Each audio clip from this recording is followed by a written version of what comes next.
Je voulais écouter la petite parenthèse, la petite balle qu'elle pourrait potentiellement mettre à Vincent Bolloré. Elle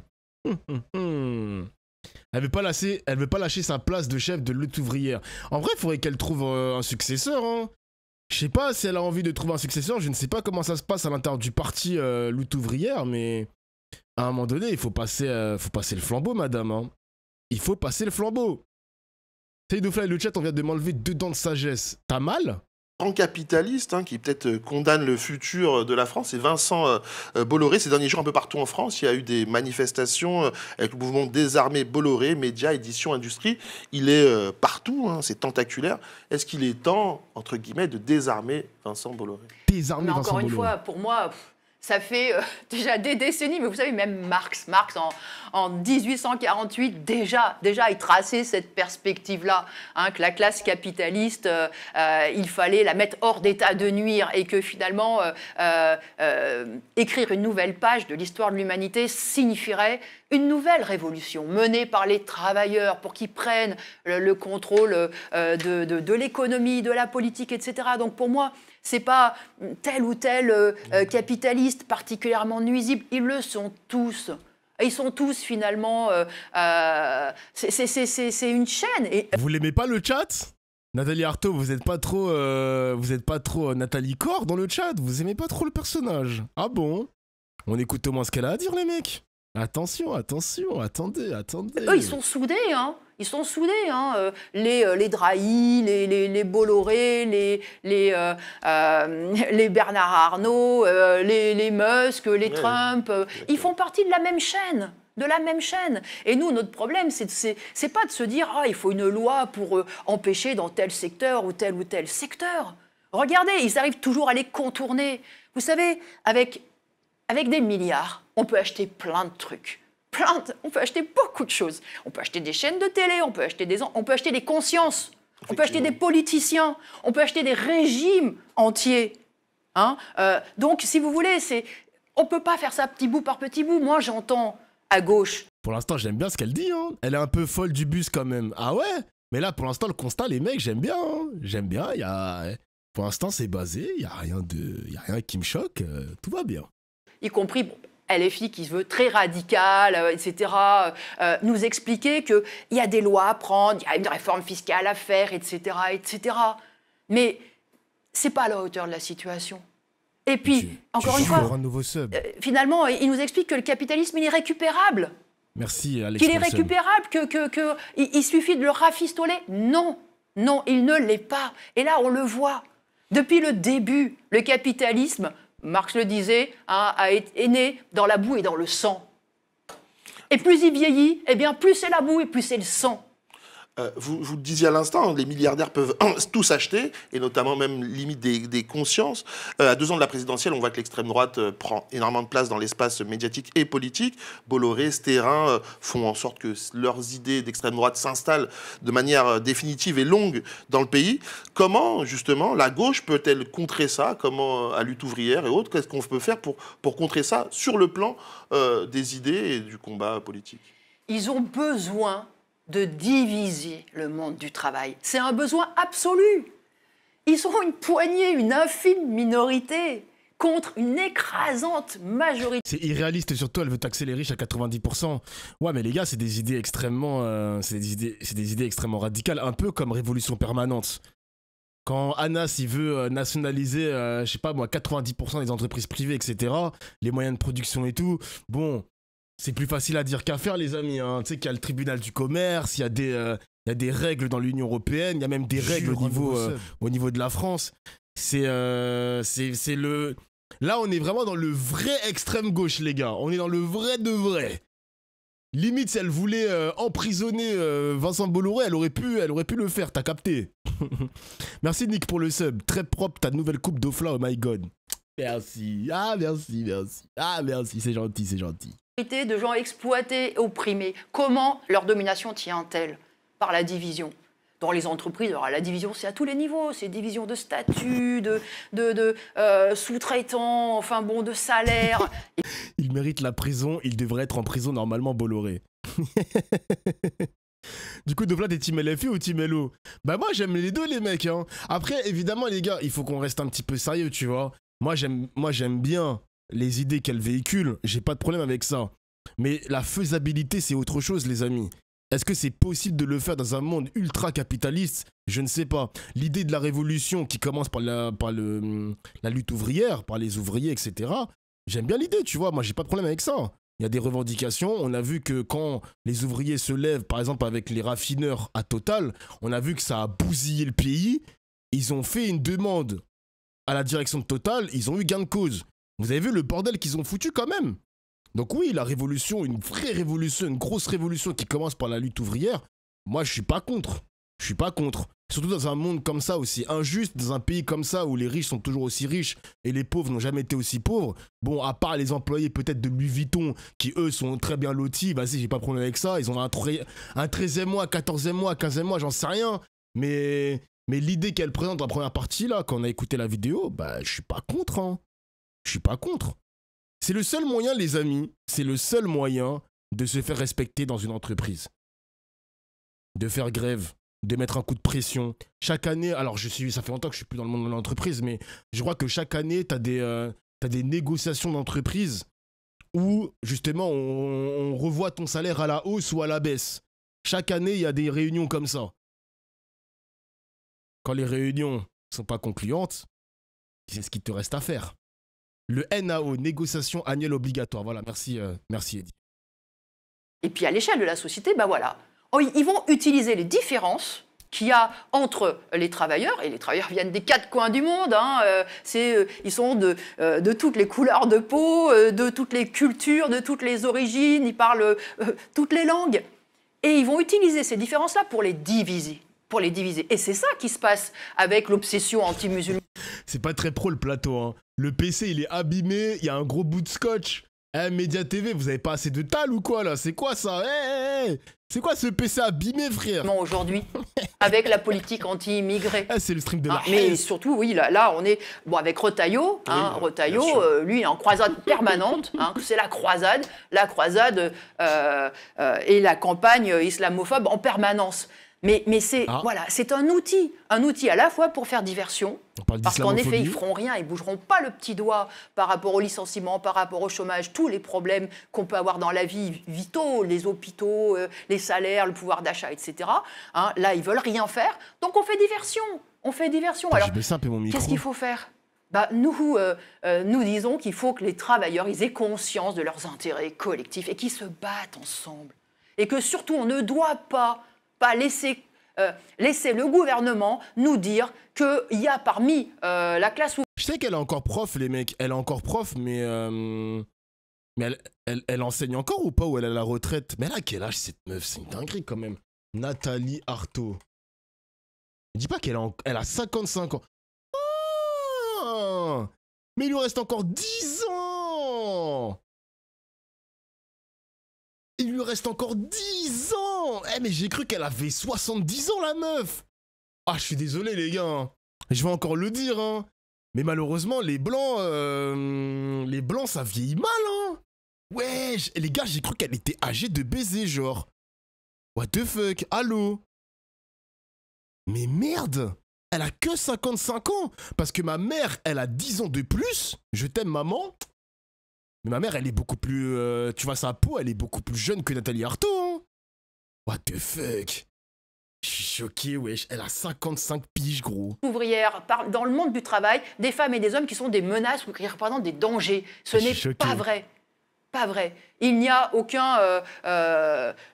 c'est pas vrai. Il faut au contraire... Chacun doit prendre sa place dans le combat, justement. Le stress, et je pense que les différences de parcours, les différences d'origine sont au contraire des richesses. Des richesses. Justement, vous en parliez de Bruno Retailleau à l'instant, de ce gouvernement qui a fait paraître, en tout cas a laissé fuiter un rapport sur l'entrisme des frères musulmans. Oh, putain, vous le disiez, c'est une stratégie de diversion. Oh putain les mecs, l'extrême gauche anticapitaliste. On le sait, hein, les mecs. Hein. J'ai vu, hein, j'ai cru comprendre que l'extrême gauche et les religions, c'est pas très copain. Hein.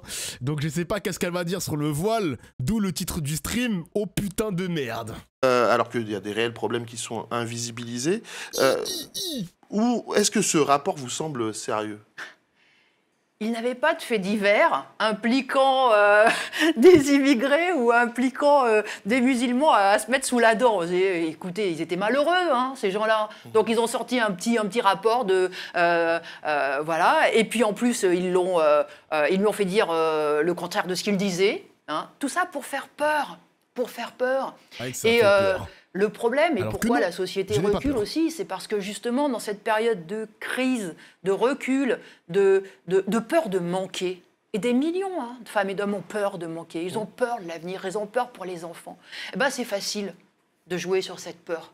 De jouer sur cette peur justement pour dire qu'il faut se replier, pour dire il faut rejeter la différence, il faut rejeter les autres. C'est là-dessus qu'ils surfent. C'est là-dessus que Le Pen, alors, ils utilisent cette situation-là, et puis ils l'alimentent.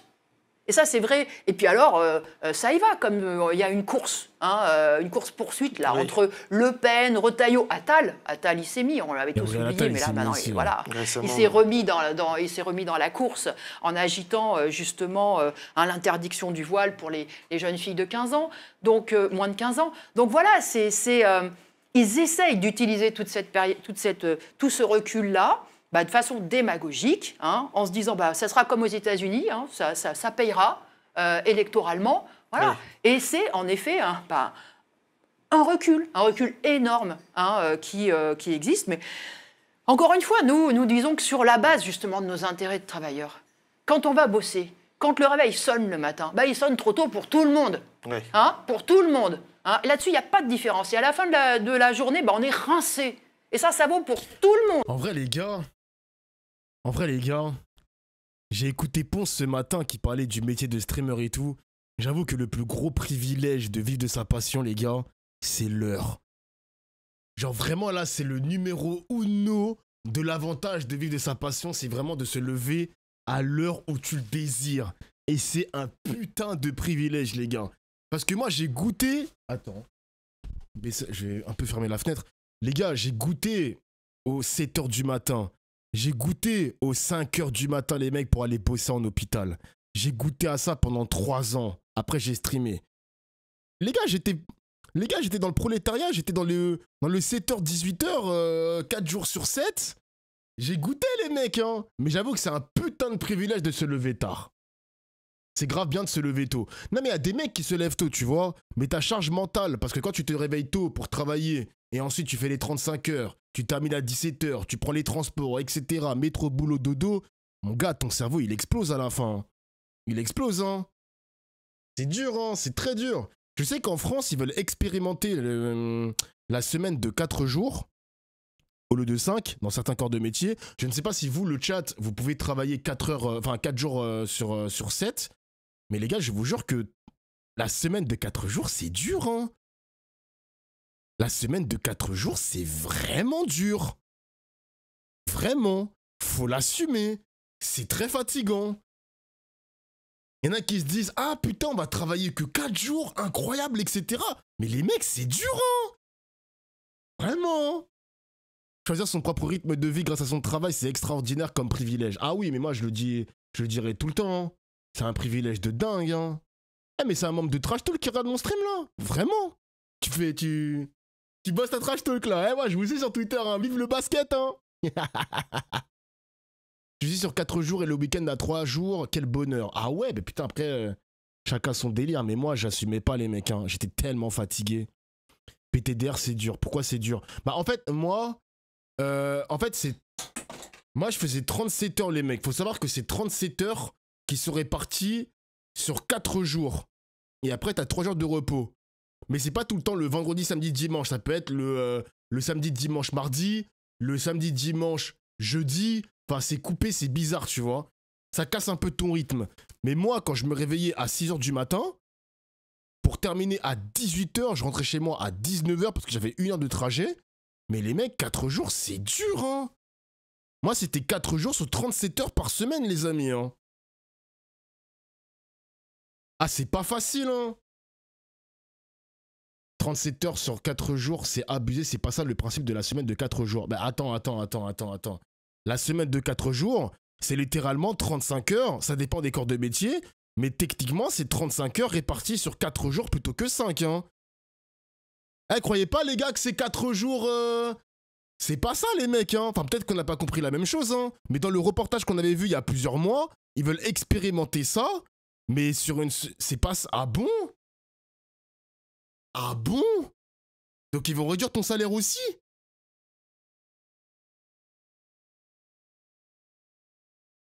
Bah moi, c'était ça, les mecs, hein. Oui, c'est 35 heures sur 4 jours. Ah, merci, je suis pas fou, le chat. Ok, je suis pas fou. Ok, je suis pas fou. Bizarre, hein. Je sais pas ce que vous me racontez comme histoire, mais bizarre. En tout cas, pas chez moi. Ok. Lutte ouvrière en 2004, quand le très raciste gouvernement Chirac, le bruit et l'odeur a fait une loi pour interdire le voile à l'école. Eddie, ça y est, attends, 8 watch de lutte ouvrière, ça y est, mon gars, ça y est. Et les problèmes de salaire, c'est tout le monde. Et donc, c'est ça la base qui va nous permettre, si on se remet au combat, justement de nous unifier et de laisser toutes ces idées pourries, réactionnaires, de les envoyer à la poubelle, quoi. Est-ce que justement, vous parliez du voile à l'instant, est-ce que vos positions sur le voile sont tenables dans ce contexte, hein, vous le disiez, où même les femmes musulmanes sont ciblées notamment par attaque? Je vous propose juste de regarder ce que vous disiez là-dessus, c'était il y a quelques années maintenant, et on en parle juste après. Ce débat, peut-être dans les sorties, l'argument de la FCPE qui consiste à dire les mamans qui se présentent le plus volontiers pour encadrer les sorties scolaires, ce sont souvent des mamans voilées. Non mais ça c'est une réalité, mais dans l'affiche, dans cette campagne, il y a une revendication.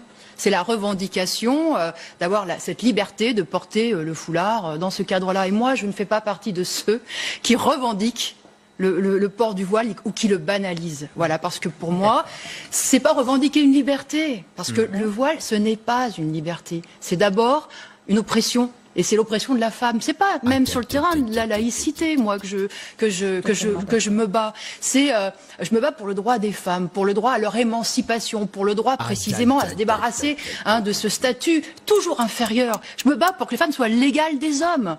Et le voile est le symbole de toute autre chose, d'une soumission en réalité, d'une place de la femme soumise qui doit se cacher, etc. Donc pour moi, c'est un combat militant. Aïe.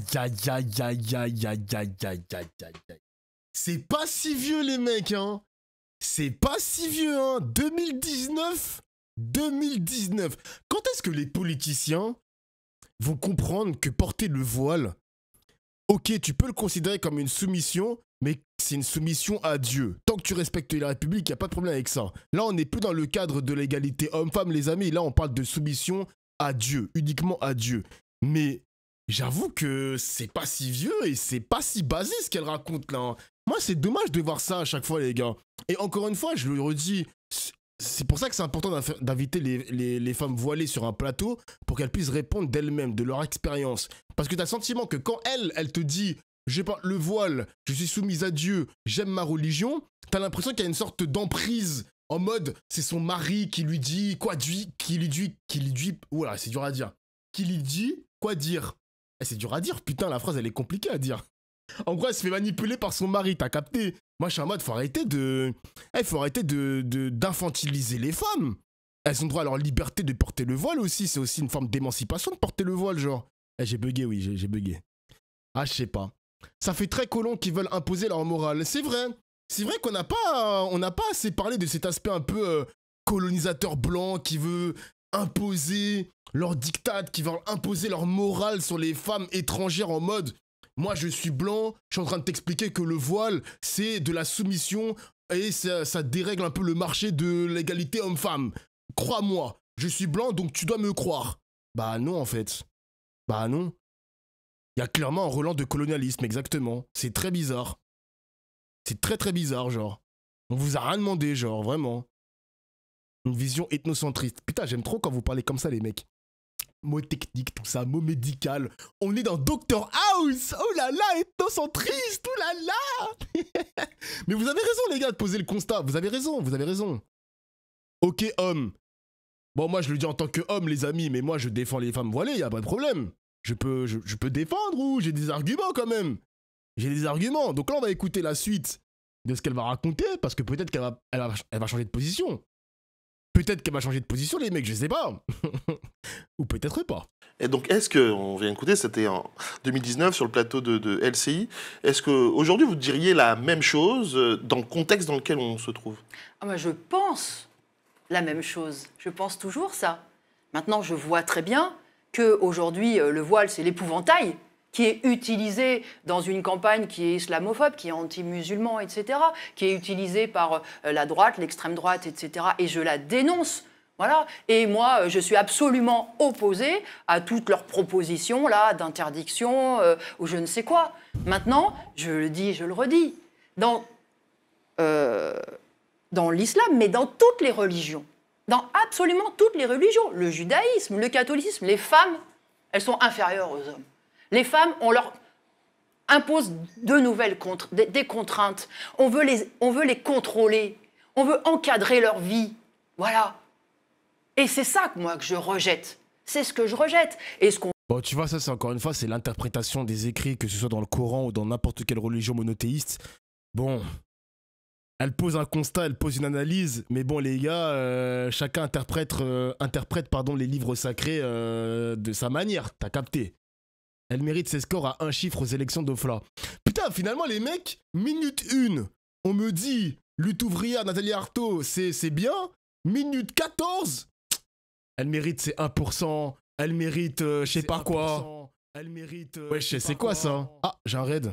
Wesh, c'est quoi ça? J'ai un écho? J'ai un raid. Ah putain, je regardais Antoine Léaumont.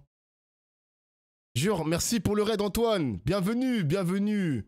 Bienvenue aux fans d'Antoine Léaumont. D'ailleurs, j'ai contacté la collègue de Clémence Guettet. Les amis, ça se prépare. Merci pour le raid.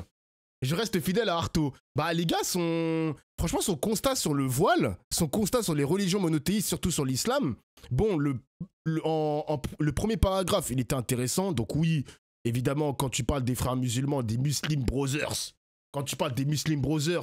évidemment, ça va capter l'attention des Français en mode « Oh putain, j'ai peur, nanani », ça te fait oublier que ton frigo il est vide, ça te fait oublier que ton salaire il est bas, ça te fait oublier que les riches sont toujours aussi riches. Enfin bref, là, ils savent ce qu'ils font, là, les Retailleau, les Macron, etc.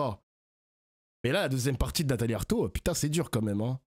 C'est quoi les Muslim Brothers? Je connais pas les Muslim Brothers. On voit pour le voile, en l'occurrence, c'est regarder comment les plus extrémistes et les islamistes l'utilisent. En Afghanistan, en Iran, c'est vrai, comme en effet la privation de la liberté des femmes. Donc, en effet, pour moi, c'est un problème qui est collectif, c'est un problème... Il ne faut pas seulement réfléchir individuellement. Il faut se dire, ben voilà, tout ça, c'est aussi une évolution. Moi, oui, ce que j'explique, voilà, la liberté. On est d'accord qu'en France, on n'est pas en Afghanistan ou en Iran, et donc ces femmes, justement, ont la liberté de le mettre ou de ne pas le mettre, et donc du coup, votre position, qui est la vôtre, elle est respectable, mais au fond, elle peut justement alimenter les positions des gens d'extrême droite, Attal et autres qu'on vient d'entendre. Les gens d'Attal, etc., ils sont alimentés par d'abord leur... voilà, c'est la démagogie, ils veulent, etc. Bon, maintenant, moi, ce que je veux quand même bien... Je suis enseignante. J'en croise des jeunes filles. Elle enseigne quoi, les mecs? On sait, les profs de quoi, Nathalie Arthaud? Attends, je regarde vite fait. Enseignante de profession, mais d'accord, mais elle enseigne quoi? Elle enseigne au collège, genre? Elle est enseignante au lycée, ok. Putain, on sait pas... Attends, elle vit en concubinage. Ça veut dire quoi, ça, hein? Attends, ça veut dire quoi, déjà, concubin?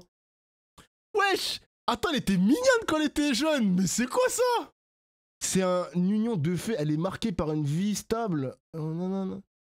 Je sais pas ce que c'est, concubinage. C'est quoi, c'est un couple non marié, d'accord, ok. Ah, c'est juste ça, en fait. Ok, elle a un copain, mais elle est non mariée, d'accord, ok. Ok. Elle a un sex friends. Assis-toi. Wesh.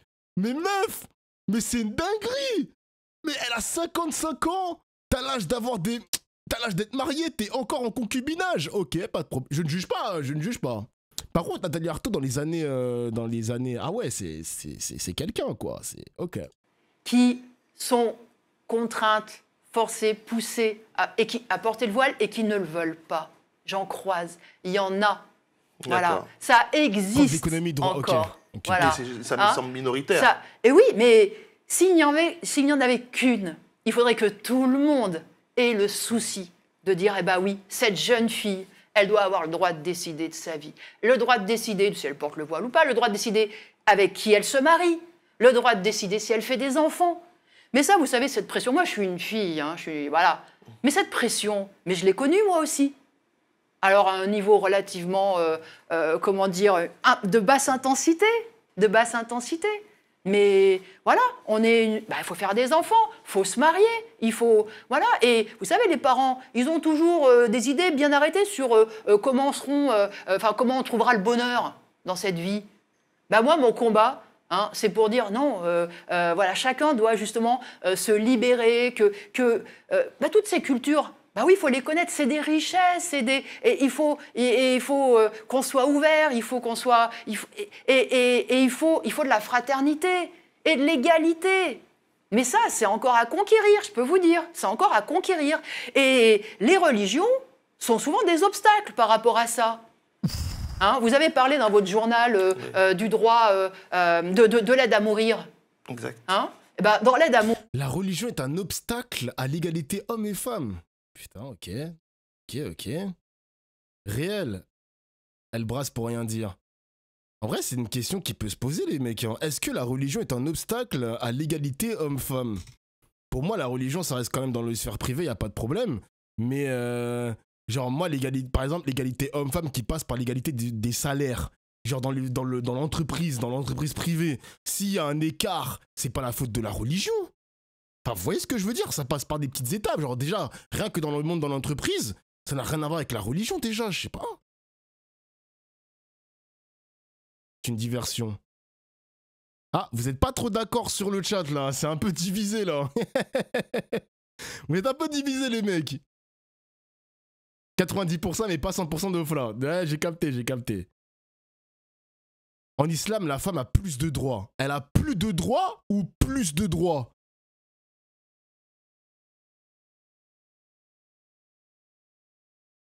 Plus. Ah ouais? Attends, la femme a plus de droits que l'homme dans l'islam? Attends, je vais vérifier cette source. Vous allez pas m'endormir, les mecs. Je vais aller chercher cette source-là. Je vais demander à ChatGPT, c'est ma seule source. Dans l'islam, est-ce que la femme a plus de droits que l'homme? Attention le chat, hein. Attention, hein. Check GPT, attention. Droits égaux dans certains domaines. Ok, dans la spiritualité, l'homme et la femme sont égaux devant Dieu. Ok, verset du Coran, 9.71, pas de problème.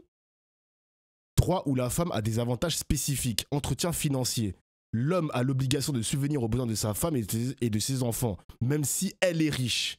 Elle n'est pas tenue d'utiliser son argent pour la famille. Eh, ça c'est broken ça les mecs, hein. Eh, ça c'est trop abusé ça, hein. Genre la meuf elle débourse zéro. Ça c'est trop un shitcode ça, hein. Eh, c'est trop un shitcode les meufs dans l'islam, hein. Ça c'est abusé ça, hein. Zéro carrément. Le loyer il est à 1500 €, elle débourse zéro. Dot. Mar. En cas de mariage, c'est à l'homme de donner une dot à la femme. Bon, ça, je sais ce que c'est. Protection sociale. Elle a droit à un traitement respectueux et l'homme est responsable de son bien-être. Ouais, il souscrit à une mutuelle, quoi. C'est pas haram, les mecs, de souscrire à une mutuelle. Dans l'islam, c'est pas haram. Genre, Malakoff, Médéric, tout ça, on peut souscrire à une mutuelle, y a rien, wesh. Priorité au foyer. Certaines interprétations voient la femme comme prioritaire dans l'éducation des enfants, ce qui lui donne un rôle fondamental dans la société. Ok. droit où l'homme a les responsabilités ou des prérogatives supplémentaires.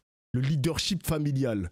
L'homme est souvent vu comme le chef de famille, bien que cela implique plus de responsabilités. C'est lui qui a le torse bombé.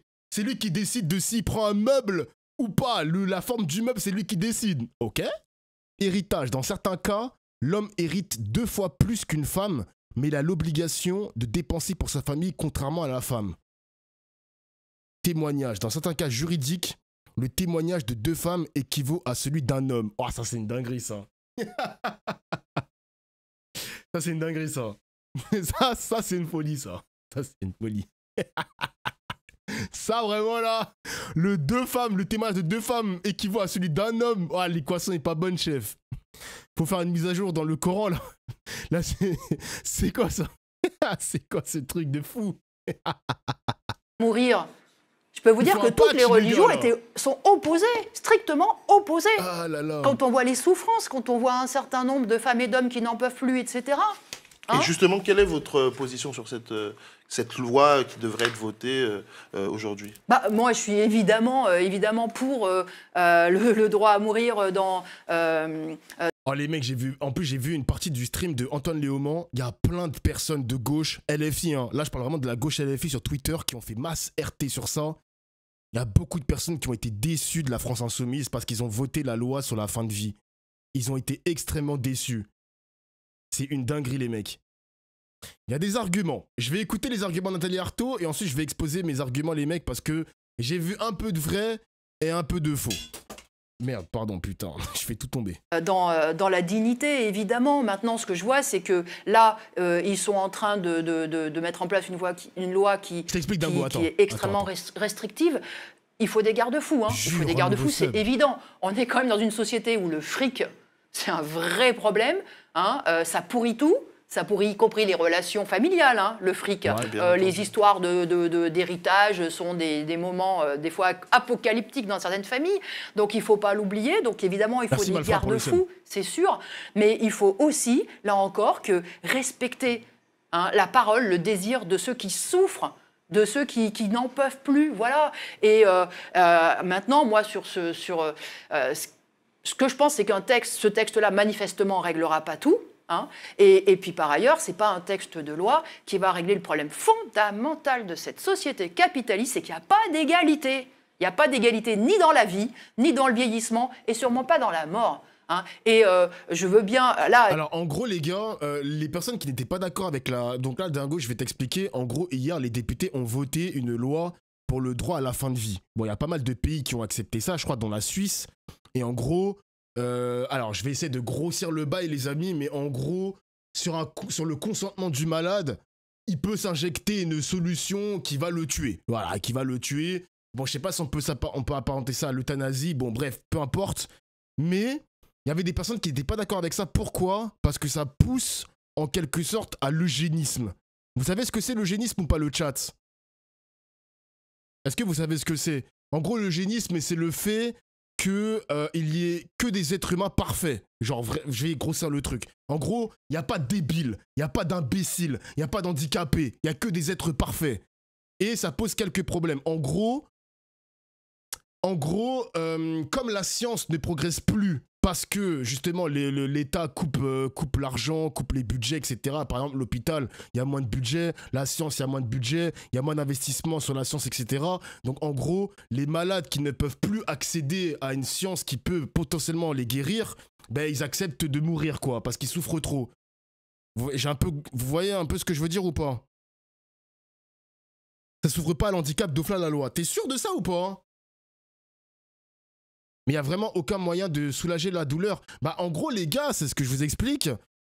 Les mecs de gauche qui ont dit qu'ils étaient contre cette loi, ils expliquent que, comme à chaque fois on coupe le budget, la solution de la fin de vie, c'est en quelque sorte le choix de mourir facilement, alors que si on pouvait injecter plus d'argent dans la science, on pourrait potentiellement les guérir ou soulager leur douleur. Donc là, t'étais brancardier, t'en penses quoi de la loi? J'ai jamais été brancardier, les mecs, hein. J'ai jamais été brancardier. Mais c'est faux, ok. Après, chacun fait son choix, tant qu'il n'est pas forcé, je la trouve bien. Bah, j'ai vu que Bayrou, il était contre cette loi alors qu'il est dans le groupe de Macron. J'ai vu que Retailleau, il était contre cette loi alors qu'il fait partie de la team Macron. Bon, Bon. J'étais pas brancardier, les mecs. J'étais dans l'administration. L'administration hospitalière. Chikiro, elle a voté contre. Et les gars, j'ai vu qu'il y avait des rebeux qui ont voté contre. Et ils ont été épinglés sur Twitter. Bande d'imbéciles, à votre avis, pourquoi les rebeux, ils ont voté contre? Ils sont cons ou quoi? À votre avis? Ils sont cons ou quoi, les mecs d'extrême droite qui affichent leur pseudo en gros? Et d'ailleurs, les mecs, hein, et d'ailleurs, Chenu, Sébastien Chenu et pas mal de personnalités, députés RN, ils ont voté pour cette loi et ils ont été épinglés par les catholiques. Les catholiques, vraiment les catholiques bien traditionnels. Ils sont en mode, eh, vous êtes sérieux là, les mecs du RN, vous avez voté une loi qui va accompagner, qui va faire en sorte que le mec qui se suicide, je sais pas quoi, mais je voterai plus jamais RN, nanani. Ah, vas-y, cousin, wesh. Vas-y, wesh. Vas-y. Donc là, faut pas oublier que pour les catholiques, ça revient à se suicider, c'est que beaucoup de conservateurs sont contre. Moi, les gars, je vous dis, à titre individuel, je pourrais pas accepter de me suicider. Genre, je préfère souffrir à mort, jusqu'à ma mort. Il n'y a pas de solution parce que la science, elle est trop en retard. Mais on va dire que c'est Dieu qui décide. C'est Dieu qui décide. Je crois en Dieu. C'est comme ça, les mecs. Mais je ne suis pas contre l'inscription de cette loi parce que, vas-y, il y a des athées, il n'y a pas que des religieux dans ce pays, quoi. Enfin, c'est normal. C'est normal. C'est comme ça que je le vois, enfin c'est ma perception des choses les mecs. C'est pour ça d'ailleurs Marine Le Pen, bon, je suis pas d'accord avec elle les amis, hein, mais Marine Le Pen elle avait sorti un petit papier où elle avait dit qu'elle va laisser ses députés choisir en leur âme et conscience. Donc ça sous-entend aussi qu'il y a un peu d'aspect religieux qui rentre dans le débat, et du coup elle a dit, vous faites ce que vous voulez, il n'y a pas de consigne, on ne vous jugera pas. Bon là ils l'ont fait sur Twitter en l'occurrence, mais elle va pas s'immiscer dans le débat quoi. Ah voilà, on est d'accord en plus, en mode 100% des gens religieux suivent à 200% leur religion, bah non, sinon tout le monde est parfait, bah oui. Bah après le suicide dingo, bon, ouah, et ça, c'est un des pires péchés dans les religions monothéistes quoi, donc bon, ne vous suicidez pas les mecs, il y a un numéro spécial, vous tapez sur Google et puis t'inquiète, ou vous regardez mes streams, hein. Je pense que regarder mes streams va t'empêcher de te suicider, c'est bon ou pas? C'est bon. Il se penche sur le problème de mourir dans la dignité, mais est-ce qu'on pourrait vivre aussi dans la dignité, hein? C'est possible ça? Bah, je peux vous dire que dans le cas de cette société capitaliste, ce n'est pas possible. Bah, moi, ça fait partie justement de mon combat. Mais ce combat-là, c'est un combat révolutionnaire pour une autre société.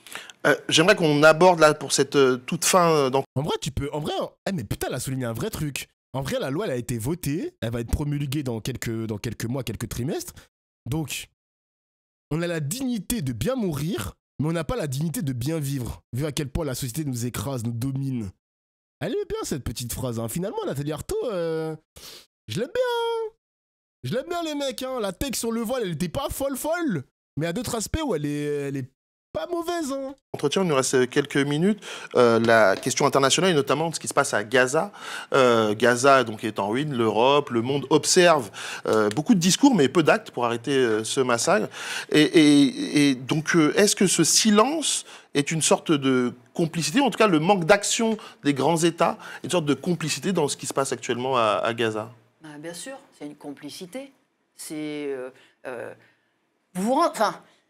Aujourd'hui, Netanyahou est en train de mener une guerre de purification ethnique. Oui, c'est un génocide. Et que fait l'Europe, là, l'Union européenne? Ils en Purification ethnique, on dit pas épuration. Pourquoi purification? sont à étudier l'accord d'association et d'essayer de voir si ils se demandent si Israël violerait ou pas les droits humains. Non mais je veux dire c'est terrible, c'est terrible. Et ils sont bien sûr ils sont complices du début jusqu'à la fin. Et les morts là. 54 000 morts, oui, ils sont à mettre, bien sûr, sur le compte. C'est Netanyahou hein, et sa bande de racistes, de sionistes d'extrême droite, là, qui sont les responsables. Mais tous ces morts sont aussi à mettre sur le compte. Pas de Biden, parce qu'on a tous été révolté d'entendre Trump dire que Gaza pourrait peut-être être une Riviera du Moyen-Orient. Exactement. Mais les morts, ils sont quand même essentiellement à mettre sur le compte de Biden. Hein, il faut quand même jamais l'oublier, parce qu'il y a une continuité entre tous ces gens-là, en réalité. Donc, et aujourd'hui, eh ben, ça continue, ça continue. C'est vrai que Biden, il s'en sort bien. Personne ne lui attrape sa sale veste à ce vieux schnock qui a le cancer de la prostate maintenant. Elle a raison sur ce constat-là. D'ailleurs, les mecs, j'ai écouté un extrait. Putain, mais c'est news, hein. Et les gars, dites-vous que c'est même pas Pascal Praud et c'est même pas Sarah Salman et encore moins Goldnadel qui a prononcé ces mots. Il y a un journaliste ce matin qui avait dit quoi? Qui avait dit... Comment il peut y avoir un génocide en Palestine alors que la population, elle augmente, sale fils de pute? Comment tu peux dire ça? Comment tu peux dire ça? Comment il peut dire un truc pareil? Et qu'est-ce qu'il en sait que la natalité en Palestine, elle augmente? Le mec, il conteste tous les chiffres sur le nombre de morts qu'il y a en Palestine, mais par contre, comme par hasard, dans son trou du cul, il y a le chiffre de la natalité en Palestine, genre. Il a sort d'où la news? Il a sort d'où la source? Je comprends pas. C'est une dinguerie de dire ça. Et dites-vous les mecs, quand elle a sorti la phrase, jusqu'à Pascal Praud, il lui a dit « Ah frérot, tu peux pas dire ça, non mon gars. Mon gars, tu peux pas dire ça, non, non, non. » Pascal Praud était choqué de cette phrase. Ah, c'est une dinguerie quand même. Il était choqué, wesh. Continue. Alors, il faut pas tout à fait rien, hein. Non, il faut pas tout à fait rien. Non, ils poursuivent en justice les voix qui s'élèvent contre ce massacre. Et c'est révoltant, ça. C'est révoltant. Ils essayent effectivement de dissoudre l'urgence palestinienne. Ah, ça les gêne. Ça les gêne qu'il y ait des gens qui lèvent la voix, qui dénoncent ce qui se passe. La réalité, c'est qu'aujourd'hui, Netanyahou est en train de tout faire pour qu'il n'y ait pas d'État palestinien possible. C'est ça, la vérité. Hein, ils ne veulent pas la voir. Ils ne veulent pas voir qu'il y a un peuple qui opprime un autre depuis 77 ans. Ils ne veulent pas le voir. Pourquoi ? Parce que, en réalité, Israël est leur bras armé dans la région. C'est ça le problème. C'est qu'en réalité, c'est l'extension de l'impérialisme, Israël, dans la région, dans cette région riche en pétrole. C'est ça le problème. C'est qu'aujourd'hui, l'ordre impérialiste, il tient avec Israël. Voilà. Et c'est pour ça aussi, d'ailleurs, que dans la situation, oui, les travailleurs, la population des pays riches, de France, ont un rôle à jouer, auraient un rôle à jouer, et qu'il faudrait massivement qu'on se lève. Oui, et qu'on fasse pression sur ces dirigeants. C'est au peuple et aux classes populaires du monde entier, même en France et ailleurs, de se lever pour inciter et forcer leurs dirigeants à agir. Mais bien sûr, moi quand j'entends, c'est le droit international. Mais qu'est-ce qu'on attend du droit international? On en attend quoi? Ça fait 77 ans qu'il le piétine, le droit international. Le droit international, il est à géométrie variable. Ils l'utilisent quand ça va. La France, les États-Unis veulent bien le respecter quand ça va dans le sens de leur intérêt. Quand c'est contraire, c'est, voilà, au placard.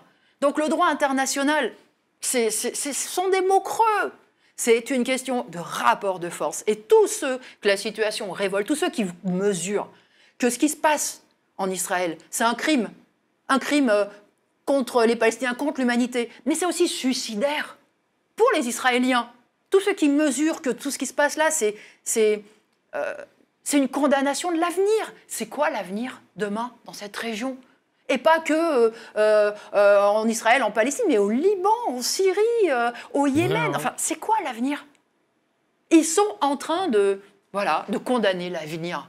Et tous ceux qui en sont conscients, eh bien, il faut qu'ils mesurent que toutes ces crapules-là, qui sont à la tête des États riches d'Israël, il faut qu'on les combatte. Merci beaucoup Nathalie Arthaud, porte-parole de Lutte ouvrière, d'avoir été avec nous. Franchement, très forte. Hein. Je voulais écouter ses paroles à Nathalie Arthaud, très très fort. Non, franchement,